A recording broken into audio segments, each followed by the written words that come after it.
हाँ, इसमें देखिए, इसमें हमारा जो होता है, अगर मान लीजिए सर्कल का सेंटर पॉइंट होता, केंद्र बिंदु होता, ठीक है, तो अर्धवृत्त के द्वारा वृत्त पर कहीं भी बनाया गया कोण क्या होता है, समकोण होता है। हमने ये सीखा कि अर्धवृत्त केंद्र बिंदु से होकर गया, मान लीजिए ए और बी, ये वृत्त का व्यास है। वृत्त का व्यास वृत्त को दो भागों में बांटती है। बांटती मतलब यहाँ पर कहीं भी कोण बनाया, कितना से बनाएगा, 90 डिग्री। चाहे यहाँ भी बनाओ या कहीं भी बनाओ तो कितना से होता है, 90 डिग्री, 90 अंश का होता है वृत्तार्ध माने अर्धवृत्त के द्वारा, ठीक है। अर्धवृत्त पर कहीं भी बनाया गया कोण क्या होता है, 90 अंश होता है। लेकिन यहाँ पर क्या बोला है, वृत्त जो खंड है कोई भी जीवा है, सेंटर बिंदु नहीं है, ठीक है। तो एक समान जीवा के द्वारा वृत्त पर बनाया गया कोण समान होगा। ये पी क्यू हमारे पास एक जीवा है, जीवा समझना मेरी बात। तो यहाँ पर जो कोण बनेगा y और x का जो मान होगा वो समान होंगे। तो हम यहाँ से y का मान प्राप्त कर लेंगे तो हमको x का मान प्राप्त हो जाएगा, ठीक है। समान जीवा द्वारा वृत्त पर बनाए गए कोण समान होती है। तो कौन से त्रिभुज बनाए हम, एक बार देखिए p q y में, ठीक।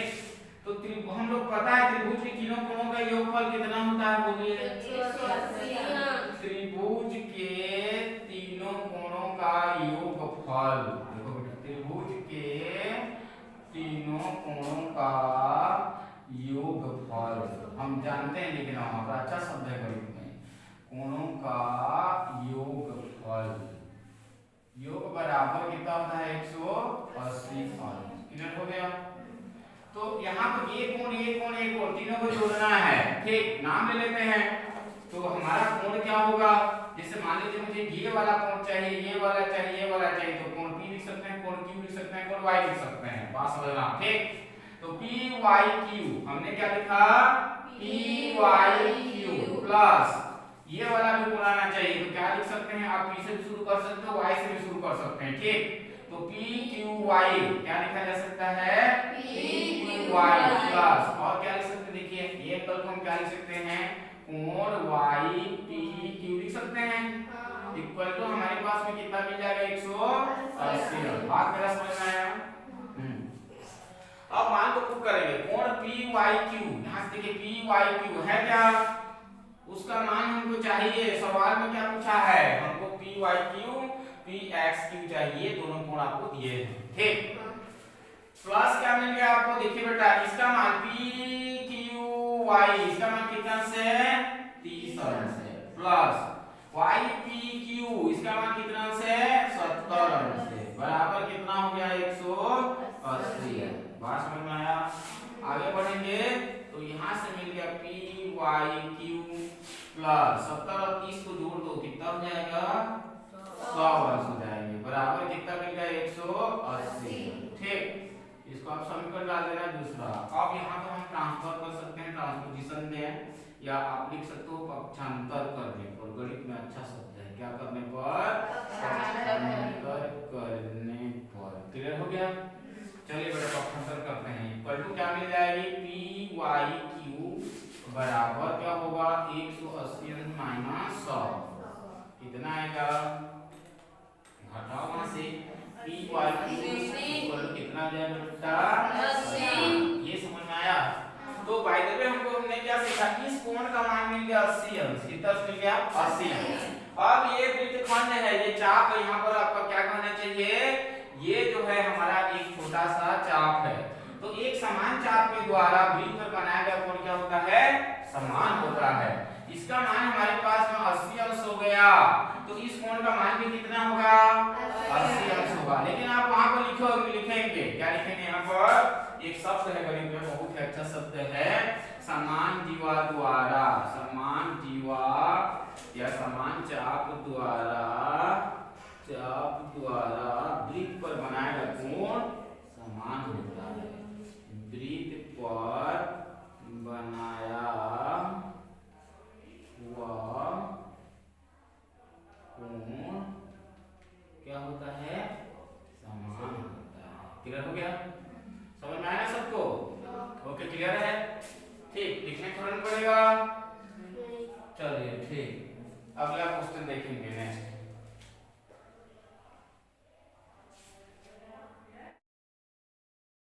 इसमें आप विशेष ध्यान देना कि पी क्यू बराबर पी आर है और एक चीज बोल दिया है कि वो वृत्त का केंद्र है। वो क्या है? वृत्त का केंद्र है। वो अगर वृत्त का केंद्र है तो जो रेखा केंद्र से होकर जाती है वो वृत्त का व्यास है और व्यास से काम किया जाता है वृत्त को दो भागों में बांटना, वृत्तार्ध में आधा अर्धवृत्त हो गई। तो अर्धवृत्त के किसी भी बिंदु पर बना हुआ कोण क्या होता है? 90 अंश होता है। मेरी बात समझ में आया? साथ में बोलता है कि PQ बराबर PR है, मतलब दो भुजा इस त्रिभुज में दो भुजा बराबर हैं। दो भुजा बराबर है, बाय द वे मान लीजिए मैंने इसको x मान लिया, ठीक है? तो बराबर भुजा के समूह कोण क्या होते हैं? समान होते हैं। ये PQ PR यहाँ x कोण बनाता है तो PQ यहाँ पे कितने कोण बनाएगा? x अंश बनाएगा। सवाल में क्या पूछा गया है? त्रिभुज के तीनों कोणों का मान ज्ञात कीजिए। किसका मान ज्ञात करना है? त्रिभुज के तीनों कोणों का मान ज्ञात कीजिए। तो यहाँ पर आप लिखेंगे नहीं तो बोर्ड पर वहीं पर नंबर कटता है। ये देखिए बेटा कहाँ पर नंबर कटेगा? यहाँ पर मैंने लिखा, क्या लिखा? QPR बराबर कितना अंश लिखेंगे? 90 अंश। यहाँ पर लिख देना आप समकोण। 90 अंश यानी क्या होता है? समकोण। तो अर्धवृत्त पर बना कोण यहाँ पर लिख देना चूंकि, क्या लिखेंगे? चूंकि अर्धवृत्त पर बना कोण, अर्धवृत्त या वृत्तार्ध लिख सकते हो, अच्छा शब्द है। अर्धवृत्त पर बना कोण क्या होता है? समकोण होता है बेटा। बना कोण समकोण होता है। ये देखिए समकोण होता है, इसलिए वो हुआ, इसलिए उसको मैंने 90 अंश लिखा हूं। बात समझ में आया मेरा? हाँ ठीक। अब सवाल में दिया है, मैंने इस कोण को क्या माना है? मान लीजिए मैंने मान लिया PQR बराबर x, तब यहाँ पर क्या लिख सकते हैं हम लोग? PRQ बराबर भी हम x लिख सकते हैं, ठीक है? तो क्यों लिख सकते हैं यहाँ पर दर्शा दो। क्यों लिखेंगे? बराबर भुजा के समूह कोण क्या होते हैं? हाँ, बराबर भुजा के समूह कोण, उसको लिखना अनिवार्य है, नहीं तो नंबर कट जाएगा। बराबर भुजाओं के समूह कोण ऐसे कापी लिख दो कि जांचने वाला उसको फोटो खींच के उसके नाती पोती छंती को बताए। समूह कोण क्या होते हैं? समान होते हैं। कोई कसर नहीं छोड़ना है गणित में, समान होते हैं। ये आप लिख देंगे। ये एक होशियार बच्चे की यही विशेषता होती है हट के। अब हम लोग जानते हैं, क्या जानते हैं? त्रिभुज के तीनों कोणों का योगफल कितना होता है? 180 अंश। ठीक, तो यहाँ पर मैंने लिख लिया, देखिए P आ गया, उसको हमने लिख लिया बेटा QPR। लिख सकते हैं बीच वाला कोण आपका सेंटर कोण है, प्लस PRQ लिख सकते हो या डायरेक्ट P लिख सकते हो, Q लिख सकते हो, R भी लिख सकते हो। आपको जो मर्जी आए उसको लिखो, लेकिन कोण के लिखने का तरीका ये होती है। प्लस आपको मिल जाएगा यहाँ से PQR। क्या मिल गया? कोण PQR इक्वल टू हमारे पास में कितना मिलेगा? 180 अंश। ठीक, अब मान को यहाँ पर प्रूव करेंगे। QPR बराबर देखो QPR अर्धवृत्त पर बना कोण समकोण होती है, मैं पढ़ाया हूँ। 90 अंश हो गया, प्लस PRQ बराबर क्या है? x अंश हो गया, प्लस PQR बराबर कितने अंश हो जाएंगे? x अंश हो जाएंगे। बराबर कितना मिल गया बेटा आपको? 180 अंश। आगे बढ़ेंगे, ये 90 अंश हो गया, ठीक है, प्लस x अंश यानी कितना अंश हो जाएंगे? 2x अंश बराबर कितना आएगा? 180 अंश। ठीक, इसको डाल दो समीकरण दूसरा। अब इसको हम ट्रांसपोजिशन दें, या हिंदी में इसको बोलते हैं बेटा पक्षांतर करने पर। ठीक, पक्षांतर करते हैं। चलिए, तो पक्षांतर करेंगे तो क्या आएगा? यहाँ पर मिल गया आपको 2x अंश बराबर 180 अंश में किसको घटाएंगे जी? 90 को। घटा दो, कितना आया? 90 आया। ठीक, वेरी गुड। x का वैल्यू यहाँ पर हम निकालेंगे तो x बराबर आपको मिल जाएगा 90/2। काटेंगे, 2 चौका 2 पंचे 10। x बराबर कितना है बेटा? x बराबर 45।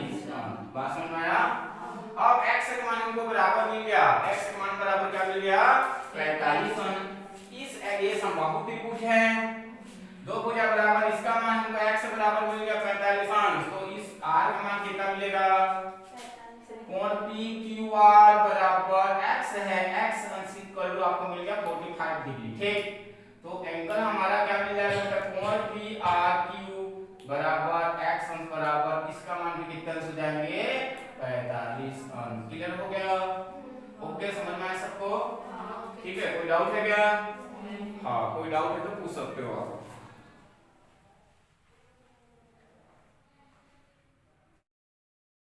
हाँ, इसमें इस सवाल में हमारा विशेष काम क्या है कि एक चक्रीय चतुर्भुज बन रहा है। ठीक, सवाल में दे दिया है AB बराबर BC, यानी एक त्रिभुज बना। तो त्रिभुज बना इसका मतलब क्या है कि यह समद्विबाहु त्रिभुज हो गया, समद्विबाहु त्रिभुज, या दूसरी भाषा में ये दोनों भुजा बराबर हैं, तो बराबर भुजा के समूह कोण बराबर होते हैं। क्या हो गया? तो मैं वायदे में यहां से मैंने कोण में दे दिया आपको ACB बराबर 65 अंश है। तो इस ये जो भुजा बराबर, तो हम क्या लिख सकते हैं BAC, क्या लिखा जा सकता है BAC बराबर भी कितने अंश हो जाएंगे बेटा 65 अंश। यहां पर लिख देना सेम काम, बराबर भुजा का बराबर भुजा के समूह कोण बराबर या समान होता है। समूह कोण क्या होते हैं समान होते हैं। मेरी बात समझ में आ रहा है सबको? कुछ नहीं, सरल है, समान होता है, बस बेटा थोड़ा सा दिमाग लगाना है, ठीक है, कुछ भी रहे हम बना सकते हैं। ये जब 65 अंश, इसका मान जो हम 65 अंश लिखेंगे, लेकिन कब लिख सकते हैं? ये जब दर्शावता बराबर भुजा के समूह कोण बराबर होते हैं, इसलिए हम लिख सकते हैं कोण BAC, अर्थात ये BAC ये 65 अंश है, तो जाहिर सी बात है ये भुजा यहाँ पर इतने अंश बनाता है, तो ये बराबर भुजा के उतने अंश बनाएगा। बात समझ में आया? अब हमको इस कोण का मान चाहिए। इस कोण का मान मैंने मान लिया x अंश मान लिया। क्या मान लिया है? x, अर्थात मैंने माना, अब नहीं माना तो फिर भी चला, माना हमने ABC बराबर x अंश, इस कोण का मान हमें चाहिए। ठीक है, तो कौन सा त्रिभुज में जाएंगे? त्रिभुज ABC में। ठीक है, हमको पता है त्रिभुज के तीनों कोणों का योगफल, त्रिभुज के तीनों कोणों का योगफल, तीनों कोणों का योगफल कितना होता है? तीनों कोणों का योगफल बराबर हमको होता है 180। ठीक, क्लियर हो गया सबको?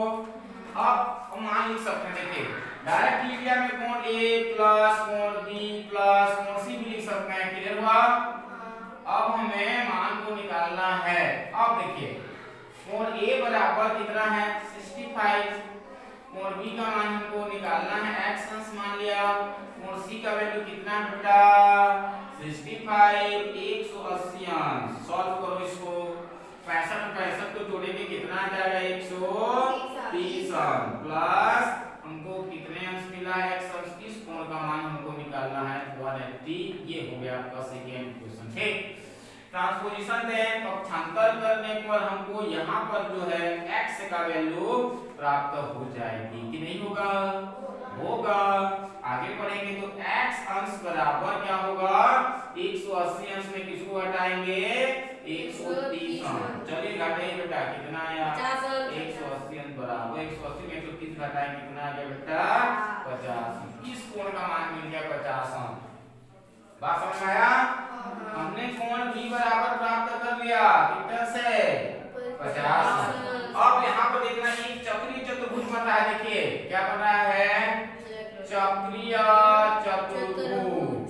अरे दोनों को बराबर मत लिख देना, गलत हो जाएगा। चक्रीय चतुर्भुज, चक्रीय चतुर्भुज का नाम क्या है ABCD।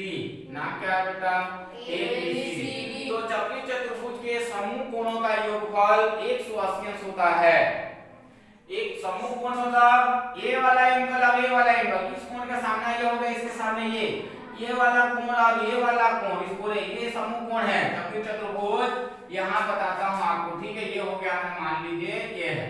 तो ये वाला प्लस ये वाला प्लस ये वाला प्लस ये वाला प्लस के कोणों का योगफल कितना होगा 180 अंश। तो क्या मिल जाएगा हमको यहाँ पर कोण बी प्लस कोण डी बराबर क्या होता है 180 अंश। बात समझ में आया? हमको कोण डी का मान चाहिए, डी का मान एडीसी यानी ये वाला कोण चाहिए। तो कोण बी बराबर हमने कितना लाया बेटा 50 अंश। हमको कोण डी का वैल्यू चाहिए बराबर 180 अंश। यहाँ से कोण डी का मान निकालेंगे तो क्या हो जाएगा 180 अंश माइनस 50 अंश। तो क्या प्राप्त हो गई बेटा आपको कोण डी बराबर 180 50 घटाएंगे कितना आ जाएगा रे 130 अंश। बात समझ में आया? इसको हम डी को क्या लिख सकते हैं कोण एडीसी का मान कितना चाहिए, इसी को बीच वाला कोण है हमारा एडीसी बराबर हम लिख सकते हैं 130 अंश। ठीक, दैट्स ऑल। ये हमारा आंसर हो गया। ओके, क्लियर हुआ सबको कि नहीं हुआ? बात समझ में आया कि नहीं आया?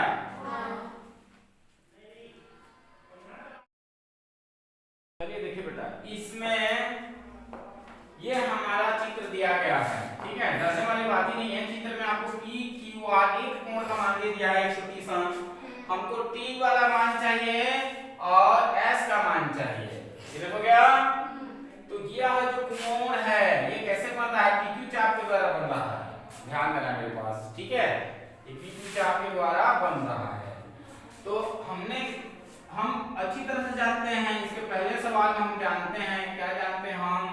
चक्रीय चतुर्भुज के समूह कोणों का योगफल कितना होता है 180 अंश।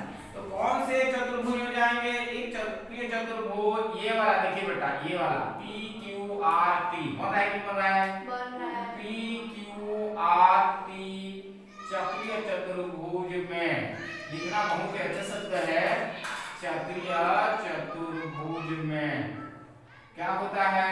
चक्रीय चतुर्भुज में समूह कोणों का योगफल क्या होता है 180 अंश।